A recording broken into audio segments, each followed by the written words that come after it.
सकारात्मक दृष्टिकोन ठेवून जनतेचे प्रश्न सोडवा अशा सूचना नूतन पालकमंत्री जयकुमार गोरे यांनी केल्या। सोलापूरचे नूतन पालकमंत्री जयकुमार गोरे यांच्या उपस्थितीमध्ये नियोजन भवन समितीच्या सभागृहात सर्व विभागांची आढावा बैठक पार पडली। यावेळी जिल्हाधिकारी कुमार आशीर्वाद, महापालिका आयुक्त शीतल तेली उगले, आमदार विजयकुमार देशमुख, आमदार सचिन कल्याण शेट्टी, आमदार समाधान आवताडे, माजी खासदार रणजित सिंह नाईक निंबाळकर, माजी आमदार राम सातपुते, राजेंद्र राऊत, पोलीस आयुक्त एम राजकुमार, जिल्हा परिषदेचे मुख्य कार्यकारी अधिकारी कुलदीप जंगम, पोलीस अधीक्षक अतुल कुलकर्णी, अप्पर जिल्हाधिकारी मोनिका सिंह ठाकूर, अतिरिक्त मुख्य कार्यकारी अधिकारी संदीप कोहिनकर, निवासी उपजिल्हाधिकारी मनीषा कुंभार, उपजिल्हाधिकारी अमृत नाटेकर, जिल्हा ग्रामीण विकास यंत्रणेचे प्रकल्प संचालक सुधीर ठोंबरे यांच्यासह अन्य संबंधित विभागाचे विभाग प्रमुख उपस्थित होते। शासनाने सर्वसामान्यांच्या कल्याणासाठी विविध योजना सुरू केलेल्या असून त्याची अंमलबजावणी करण्याची जबाबदारी प्रशासकीय यंत्रणेची आहे। त्यामुळे ते प्रशासकीय यंत्रणेने सर्वसामान्यांबद्दल सकारात्मक दृष्टिकोन ठेवून त्यांना विविध शासकीय योजनांचा लाभ मिळवून द्यावा, तसेच यंत्रणेकडे येणारी कामे त्वरित मार्गी लावावीत अशा सूचना ग्रामविकास व पंचायत राज मंत्री तथा पालकमंत्री जयकुमार गोरे यांनी केल्या। प्रचंड विजन असणारा मुख्यमंत्री आज आपल्या राज्यामध्ये आहे। कायदा सुव्यवस्थेला तेवढंच प्राधान्य देणारा, विकासासाठी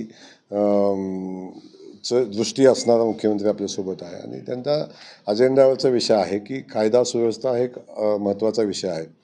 मी आता या सगळ्या गोष्टी मला तुमच्यासमोर बोलायच्या नाही, पण मी आत्ता बसलेल्या आम्ही आढावा घेताना काही सूचना मी केलेल्या आहेत। कुठल्याही किमतीवर कायदा हातात घेता येणार नाही, कायदा हातात घेऊ देणार नाही, चुकीच्या कामाला कुठल्याही किमतीवर प्रशासन मदत करणार नाही आणि कोण कुणाला गृहीत धरत असेल तर तसं होऊ देणार नाही। आणि यात प्रत्येक विभागाला काही उद्दिष्ट दिलेली आहेत 100 दिवसामध्ये काम करण्याची, आणि हे करत असताना पाठीमागच्या पेंडन्सी असतील, केसेसची पेंडन्सी असेल, आणि अर्ज पेंडिंग असतील, काही कामं पूर्ण करण्याचं उद्दिष्ट असेल, या सगळ्याच गोष्टी असेल। म्हणजे आम्ही तर माझ्या विभागाच्या बाबतीत म्हणाल तर 20 लाख घरांना मान्यता देणं आणि त्यातला पहिला हप्ता लोकांच्या अकाउंटवर टाकणं हे 100 दिवसामध्ये करायचं आहे। त्याविषयी आम्ही मोदीजींचा दुसरा एक प्रोग्राम आहे की लखपती दीदीचा प्रोग्राम खूप मोदीजींचा अजेंड्यावरचा विषय आहे। त्यामध्ये 100 दिवसामध्ये 10 लाख लखपती दीदी बनवण्याचं उद्दिष्ट आपण ठेवलेलं आहे।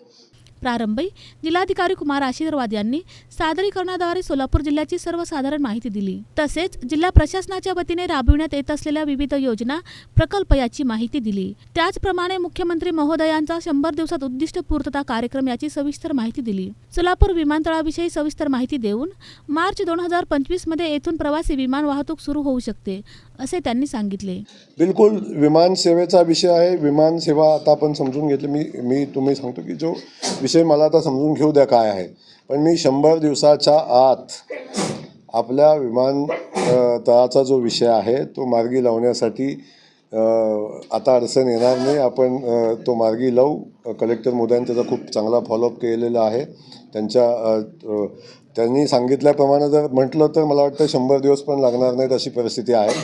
पण आता अडचण नाही आहे। आता केंद्रीय उड्डयन मंत्री आपल्या पुण्याचे आहेत आणि ते माझे खूप जवळचे मित्र आहेत, त्यामुळे आता आपल्याला त्या खात्यापर्यंत पोहोचायला काही अडचण येणार नाही। महापालिका आयुक्त शीतल तेली उगले यांनी सोलापूर महापालिकेची सविस्तर माहिती दिली, तर मुख्य कार्यकारी अधिकारी कुलदीप जंगम यांनी जिल्हा परिषदेच्या वतीने राबविण्यात येत असलेल्या विविध नाविन्यपूर्ण उपक्रमांची माहिती या बैठकीमध्ये दिली।